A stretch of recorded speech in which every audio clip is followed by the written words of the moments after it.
Hi, and welcome back to Will Candles. My name is Sherry, and today's video is going to be a review and an unboxing of the coconut soy wax that I use for all of my candles.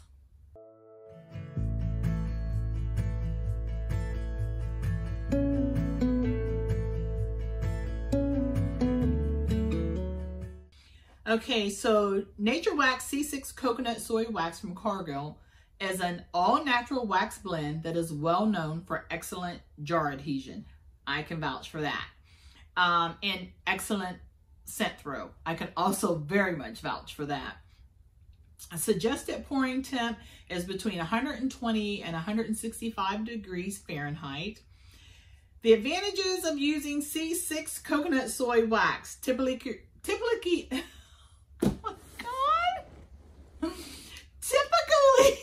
requires only, it's been a long day and my dog is in the background making all kinds of weird noises, so we're going to get through this. But anyway, the advantages of using C6 coconut soy wax: 1, typically requires only a single pour. Tops can be smoothed out with a heat gun if necessary.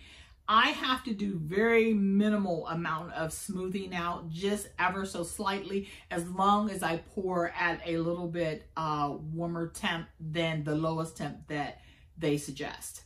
Okay, it has strong hot and cold throw scent, yes, if you choose the right fragrance. Typical fragrance load is 6% or less. Fragrance loads up to 7 to 10% are possible with the addition of additives. I try my best not to do any type of additives, so I always stay within the 6% or lower range. Typically, 6% is kind of my rule of thumb for this particular wax. Smooth and creamy appearance, yes. Excellent jar adhesion, very much so. Comes in slab form.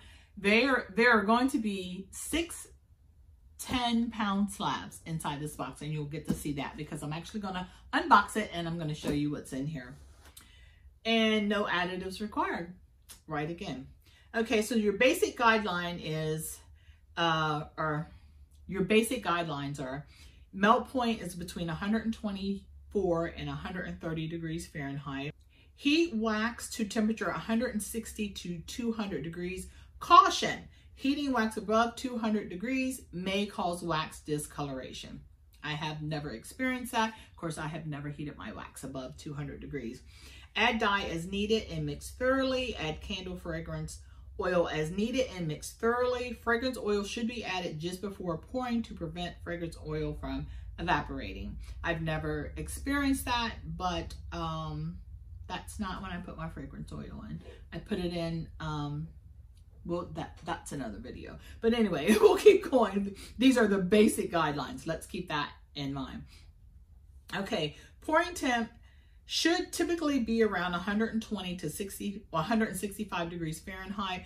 Through experimentation, though experimentation is recommended to determine optimal pouring temperature. For me, my perfect pouring temp is between 145, 150, preferably 150. I've even gone as high as 155. The lower temps, I tend to see issues with the candles not having a smooth top, and sometimes not even the good jar adhesion that it's known for. I'm gonna have to take a speech class. No, it's just because this is a lot. I'm talking a lot, making back-to-back videos. So yes, sometimes we don't always get it right. We're not perfect. We try to be, but we're not. Okay, moving on.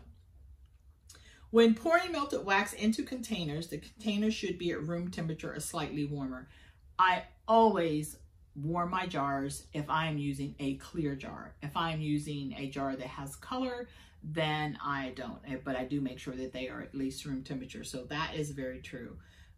You will lose some of your smooth jar adhesion if the jars are cold. Okay, allow candles to cool as slow as possible to achieve good jar adhesion and create a smooth finish. I agree. I usually heat mine up on my baking racks or baking trays, and I let them sit on there because the warmth still continues to keep them warm as they are cooling down. And let's see. Okay, that's it. That's all the basic guidelines.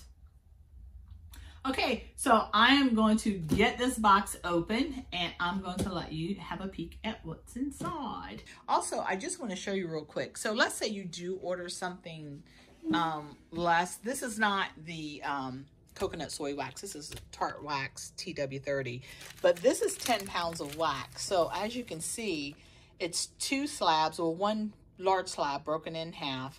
So each one of these slabs is 5 pounds. So if you order 5 pounds, you'll get the half of this large slab, and if you order 10 pounds, you'll get this, and then on up. So they just kind of break it down into the allotments that they sell it by. So 60 pounds is going to be 6 of these, and inside of that box, they are not broken in half, as you see here. Okay, so when you order 60 pounds of wax, this is the size of the box. It's pretty heavy, so you want to make sure that you have someone that is there. If you're, well, it's 60 pounds. So you be the judge of how you want to get it into your house, where you're going to put it, and how you're going to store this.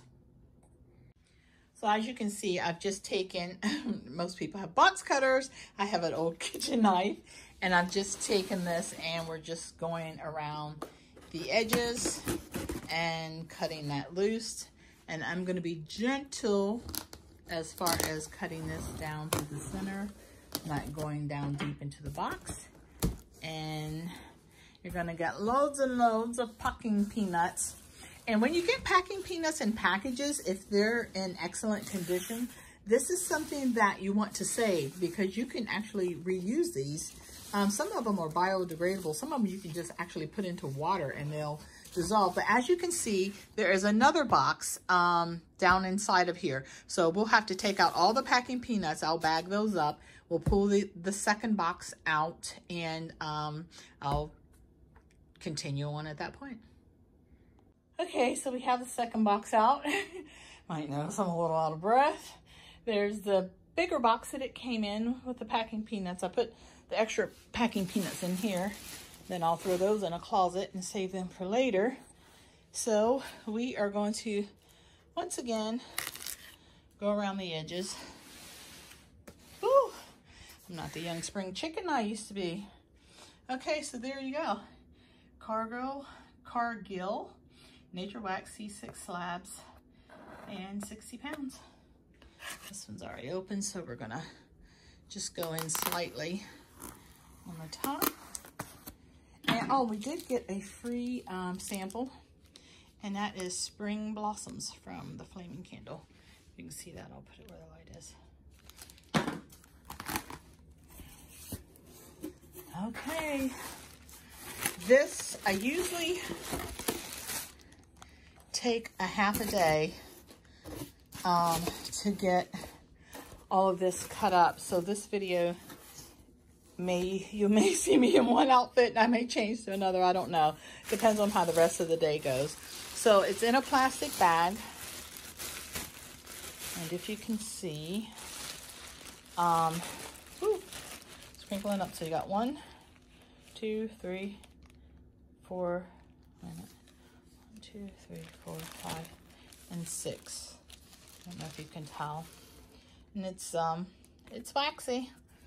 It's not as soft as what you may think, or what some people say coconut soy waxes are. This is actually a pretty firm wax. Like, I can't even break a piece off of here. So there you have it. There's 6 10-pound slabs, and I'm going to cut them up. And in the end, they are going to end up down in those 2 containers.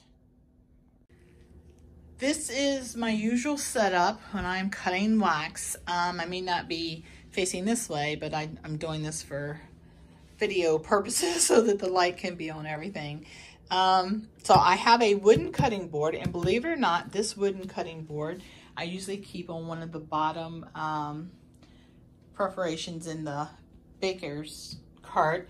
I have this bowl, which is, in case you all have probably never heard of this. I don't know. A lot of people have. This is by Rachel Ray. And this is actually what they call, what I call, a dump bowl. Like when you're chopping up vegetables and things like that, the stems and pieces that you don't want, that you're going to throw in a garbage disposal or compost or whatever it is that you do. Those are the things that go in here. I use it for my wax collection before I dump it into the big container. So I come over here, and I usually, because this is, I'm not sure what size this is. Looks maybe about a 18 by maybe 12, something like that. So I usually go over here to the wax, and the slab is huge. Even to cut it in half is too much. This is my handy dandy wax cutting knife. People use different things. This is what works for me. If you're going to use a knife like this, please be careful. I haven't had any accidents yet, but it works for me. So I usually, like, this would be, I'm going to try to get above here. This would be like the halfway mark. So I usually come down and try to do a third. So I really just start taking stabs into the wax. And when I tell you, this is not an easy task, but I will just keep poking at it until I can break off a third. Okay, so I have a third of it, and it actually works better when I'm able to use two hands, but I'm trying to make this video for all of you. So this is what we got. So this is a third of the first 10-pound slab, and I literally just take my knife, and I usually have a hand on top, and I just start going down like this. And I usually have a hand that is pressing down on the top, or even break it off into some even more chunks.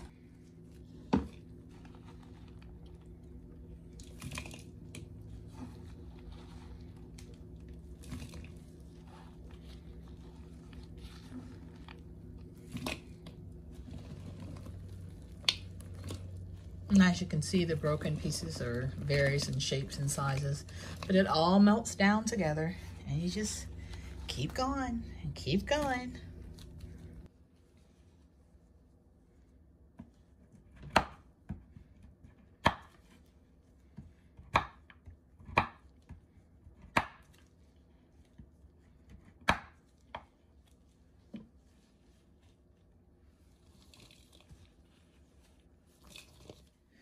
The wax is all cut up, and in these containers down here, there's number 1 and number 2. So I'm going to show you, I don't know, I think these are maybe 50-pound wax containers. I'm going to try to get this up without, oh, I am so good, so good. So this is the first one that I filled. I'm going to use my foot down here to get it stabilized. Okay, so this is my little container that I fill up the wax when I'm putting it into my So Lite wax melter, and my scoop that I scoop it up in there so my hands don't get all waxy. So I fill this one up first because I want to give you an idea, and then you can see, well, next to my foot there, you can see, well, see how big that container is. And that goes on nice and tight. And then I just put it back down under there. And then it, I don't know if it's halfway or, but you don't want it to fill completely because you may have some wax left over from a previous amount. So this is container number 2. So, oh, I'm making all kind of noise in here. So that's almost halfway. It's more up on this side than it is over there. And I don't know, see there's little rubber. You know, some people use these containers to store their dog food. In fact, I think there's one that has a label in there for dog food. But for me, it works for my wax storage. So there we go. Getting it back down in there, which I made sure, because that bottom shelf is adjustable, so I made sure I adjusted it high enough that I was going to be able to put these containers under there and still have space to store things. And my new 9-ounce straight-sided jars came in from Candle Signs, so they're there. Well, that's one place where they're at. The rest of them are in my other storage area. I am back. It's actually, I shot this video over the period of 3 days, but I am back. This is the last day, but I wanted to give you my overall review of the NatureWax C6. So first of all, even though it's a coconut soy wax, it has no smell. It does not smell like coconut. In fact, it does not really smell of anything. The reason why I chose this wax is I think the number one reason is for its hot throw. It's so difficult sometimes when you're working with soy wax to get a good hot throw for your candles. In fact, I went into one of the local candle supply places here in Columbus, and one of the people, or one of the shoppers, what have you, that came into the shop, I was talking to her. She's like, oh yeah, we use paraffin wax. We gave up on soy wax. And I thought, boy, did they make a mistake. Well, I mean, unless paraffin wax is really what they wanted. But for me, it was so important that I have a natural wax, and I was determined that I was going to find a way to work out the hot throw. And now I will tell you this, I did spend a lot of money in the beginning on fragrance oils, because I would make candles. I mean, I was just making candle after candle after candle, and I would tell my son, can you smell this? Can you smell that? My other son, no, don't smell anything. So I did waste a lot of money, but there is a secret to getting great hot throw. When you get your NatureWax C6, you're going to be able to get the instructions, or even if you go on the Flaming Candles website, it's going to give you the instructions of how to use it, the melting point, the pouring temp, the temp to add your fragrance oil. I'm just going to go through and let you know what it is that I do. Number one, I heat to 170, sometimes to 185. The reason being is if I'm using my So Lite candle wax melter, it's got to be able to be poured in that pitcher before the fragrance is added. So there's an opportunity for the temperature to go down a few degrees. Then once I add my fragrance, that's going to take the temperature down a little more. So I always feel like if I work at a little bit higher temp to start out with, it makes up for the times that those temperatures are going to drop. Also, you'll have to take into account, are you making 2 candles? So do you have 2 candles worth of wax in that pitcher? Or do you have 6 candles worth of wax in that pitcher? Because the more wax, the longer that the temperature is going to be maintained. If you have just a small amount of wax, then the shorter amount of time that temperature is going to be maintained, and then it's going to start cooling down. So they say that, I think it's as low as 120 degrees you can pour this. I always pour my C6 wax between 145 and 150 degrees, and I always warm my jars if I am using clear jars. The adhesion is beautiful if you just follow that plan. So make sure that you are subscribed and you did click that bell. So when I come on here and I get ready to show you step by step how to make the soy candles, you'll know what I'm talking about, and then I will be able to actually demonstrate it for you. You can use up to 6% fragrance oil with this wax. You can use even more. I believe it's up to 10% with additives. My goal is always to not use additives unless I absolutely have to. So if I can get a great hot throw at 6%, I'm going to stick with that. And so far, I have not had to use any additives. And when I tell you, even those smaller 9-ounce jar candles, I've gotten some candles that can almost smell up my house, even though those candles are really just intended for use like in a bedroom or in a small living room. Generally for a wide open space, you would want to at least go up to like a 3-wick candle. But I have gotten some amazing hot throw with these candles. So that's my little tidbits for that. And I'll show you when I get into the candle making at what temp I heat my oven up with, how I go about heating the jars, how I go about wicking them, and all of that good stuff. So that definitely will be in the next 1 to 2 videos. So make sure that you have subscribed and make sure that you have hit that little bell down there. Okay, so my final thoughts on this wax. Obviously, I must love this wax. It has been my final choice. I have tried some other waxes. I have tried some soys and some soy blends. I have not tried the apricot wax, and I have not ventured over into the beeswax.